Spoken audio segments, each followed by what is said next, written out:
Silly girl.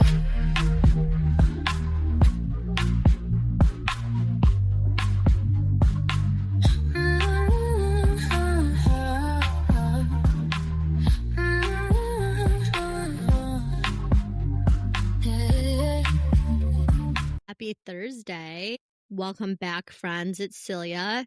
Today, we're going to do a deep dive into Bridgerton Season 4, Episodes 1 through 4, because I'm a huge fan of this season thus far. It honestly might be my favorite season. And I'm going to be focusing on Sophie, because who doesn't love a Cinderella story? But I don't want to just focus on like the sparkling, the ballroom version. I want to go deep into her past because I feel like there's a lot of hidden family drama, and it's leaving me with like Miss Bridgerton energy, wanting to step in and help her navigate this ton of chaos. Trust me, I think there is more here than what we're seeing. And so I'm going to dive into episode 1. So Sophie's arrival and obviously hints of her past. Like Sophie walks into the ballroom and everyone notices her. But I think it's not just because she's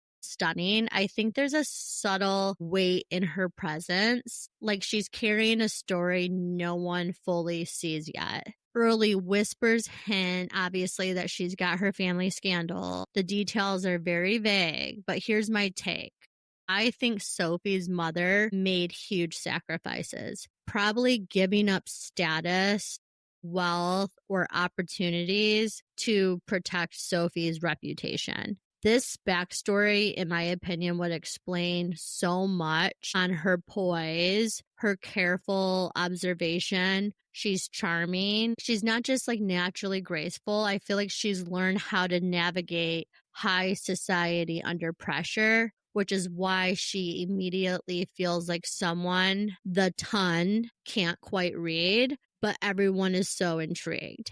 And like when we go into episode 2, I think that we need to pay attention to the shadows in the background because there is subtle watchers, and I think there's past connections that we've missed. Like as Sophie begins to mingle, I feel like I saw that there are people who glance at her more than usual as if they already know her. So my theory is these could be family friends or old acquaintances from her past, or it could be like a mentor keeping tabs, either as like a protector or a rival. But her history seems to leave her both like self-reliant and subtly strategic. Like every word, every smile, every glance feels really measured.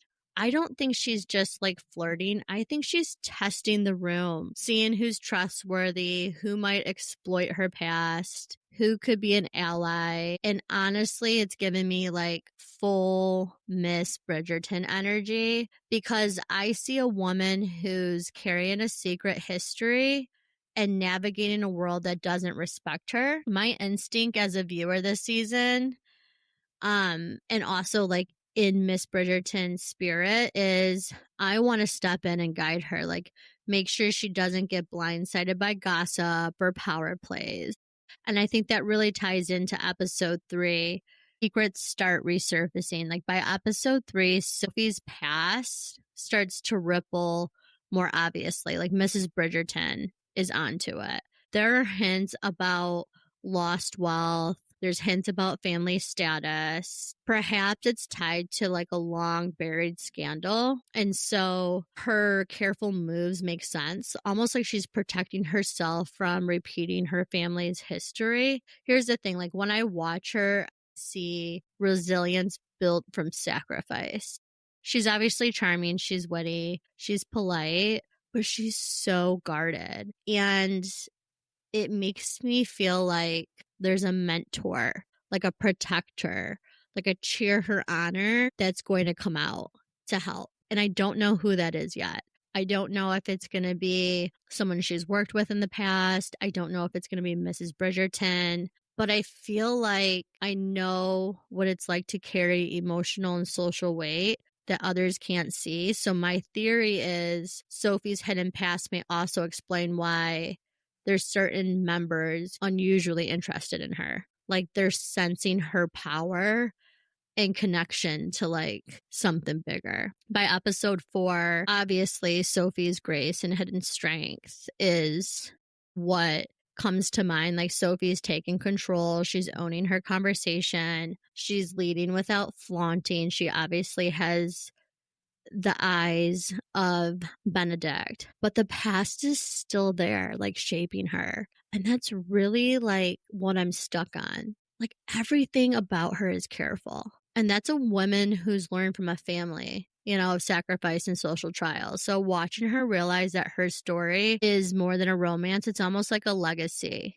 Like she's like the legacy of her family. She's building the resilience. She's building the strategy. And I can't help but notice that this is totally a Cinderella story, except the only difference is there's only one evil stepsister. So I'm really interested to see how her extended family come into the forefront, or if Posey ends up helping her. Like it's going to be really interesting. Anyways, I think Sophie's obviously going to be able to handle herself. My instinct is obviously like as a viewer, I want to like protect her and make sure that her past doesn't sabotage her future, but also too like she's clever. But let's be honest, like this ton is a messy, right? And anyone with eyes can see she needs allies. It's just who are those people going to be and who's going to try to take her down. Like, I want to know how this story plays out so much, but I want to know why her past matters so much, just because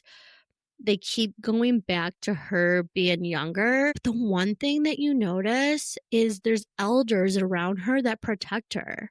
So like I feel like there's something that is going to happen in the next couple episodes that's going to be very powerful. And I think that they're going to help influence the next move she makes. So I think, yeah, I mean, I think Sophie's a full strategy. The past also explains why she's watched by background characters or old connections too. Like they know more than they let on.